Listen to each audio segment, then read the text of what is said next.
आमदार सचिन अहिर आपल्या सोबत आहे। मिटकरी साहेबांना नुकताच सल्ला दिला, काय सल्ला दिला तुम्ही? नाही नाही, मिटकरी स्वतः समाधान नाही तर लोक कुठे समाधान होणार आहेत? आज कसं आहे ते म्हणजे एक हे असं काही गमतीचा भाग नाही, पण प्रश्न असा आहे की आपण बघितलं असेल की सर्वसामान्य शेतकरी असेल ह्यांना कर्जमुक्तीची घोषणा केली गेली होती। जाहीरनाम्यामध्ये ज्या ज्या गोष्टी केल्या होत्या 17पेक्षा जास्त महामंडळांना फक्त 50 कोटीची तरतूद दाखवलेली आहे राज्यपालांच्या अभिभाषणामध्ये। आता किती होईल नाही माहीत, त्याचा IAS ऑफिसर कोण राहणार आहे, त्याची काय पूर्तता करणार काय नाही, म्हणजे जे जे घोषणाचा पाऊस केलेला आहे त्याची पूर्तता होणार आहेत की नाही हा प्रश्न आहे। आणि याही व्यतिरिक्त अगोदरचा प्रश्न जे अगोदर घोषणा ज्या झाल्या होत्या त्या घोषणाच्या बाबतीतल्या योजनाच बंद झालेल्या आहेत। म्हणजे एका बाजूला योजना बंद करायच्या, दुसऱ्या योजनेची घोषणा करायची। जिल्हा स्तरावरती आमदारांच्या मतदारसंघामध्ये ज्या घोषणा केल्या गेल्या ती कृतीतून येणार आहेत की नाही येणार आहेत हा प्रश्न निर्माण होतोय। 2 लाख कोटींची तूट आहे, त्यासोबतच 8 लाख कोटींचं कर्ज, त्यामुळे अधिक जास्त कर्ज राज्यावरती बोजा चढेल असं वाटतंय तुम्हाला? सरकार आणि राज्य सरकार तर एकंदरीत तुम्ही जर बजेट बघितलं तर तो समतोलनच दिसत नाही आहे। आणि कुठचाही प्रगतिशील राज्य असेल तो कर्ज हे काढलंच पाहिजे, त्यामध्ये दुमत नाही, पण ते कर्ज आणि त्याची परतफेड आणि त्यातून निर्माण होणारं उत्पन्न हे जी कुठेतरी सांगड घातली पाहिजे। राज्याची परिस्थिती आर्थिक एवढी अस्थिर आहे की अनेक लोकांना पगार नाही आहेत, अनेक ह्याच्या योजनाला कट लागलेली आहे।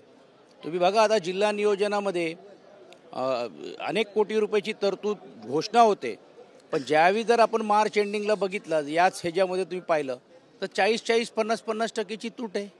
धनगेकर काँग्रेस सोडून शिवसेनेमध्ये जात आहेत, त्यांनी पत्रकार परिषद सुद्धा घेतली आणि कामं होत नाहीत, विकास कामं होत नाही असं सुद्धा त्यांनी म्हटलं आणि विकास कामासाठी आपण शिवसेनेमध्ये जातोय असा पवित्र त्यांनी। प्रत्येकांचा काही ना काहीतरी वेगळं एजेंडा असतो, त्यांना त्या भागाशी काय त्यांना मिळालं नाही मिळालं, काँग्रेसकडनं मिळालं नाही मिळालं, पण हे ते मुळात विसरून गेलेले आहेत की ते अगोदर शिवसैनिकच होते बाळासाहेबांचे, त्यांना त्या शिवसैनिकांनी निवडून देण्याचं काम केलेलं आहे। आणि आता समजा त्यांनी वेगळ्या शिवसेनेत गेले असतील तर लोक त्यांना निवडणुकीला दाखवतील। मुदोजी राजे आहे, त्यांनी मुदोजी राजे भोसले यांनी पत्र लिहिले मुख्यमंत्र्यांना आणि कोरटकर यांच्यावरती कारवाई करा असं सुद्धा म्हटलं। त्यासोबतच अनिल परब यांच्यावर सुद्धा त्यांनी नाराजी व्यक्त केली, ज्या पद्धतीनं संभाजी महाराज यांच्याशी तुलना केली।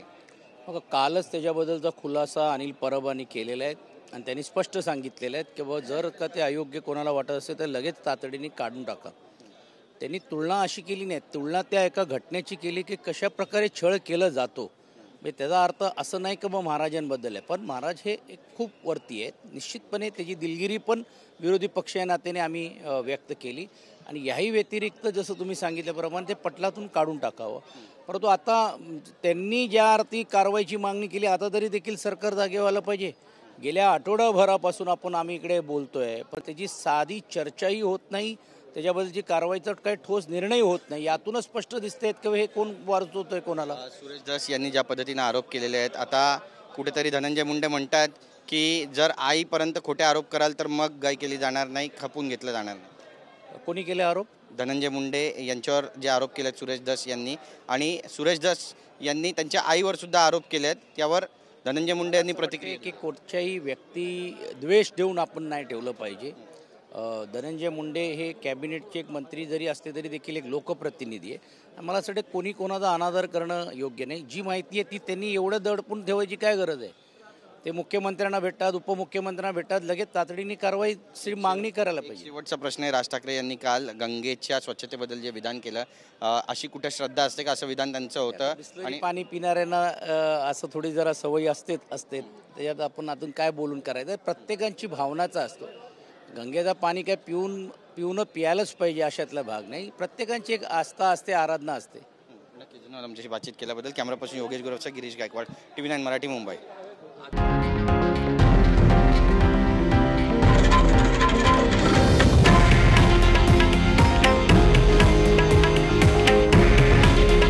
हे आहे देशातील नंबर 1 न्यूज नेटवर्क आणि आपण पाहत आहात TV9 मराठी। काळजी तुमची, हित महाराष्ट्राचं।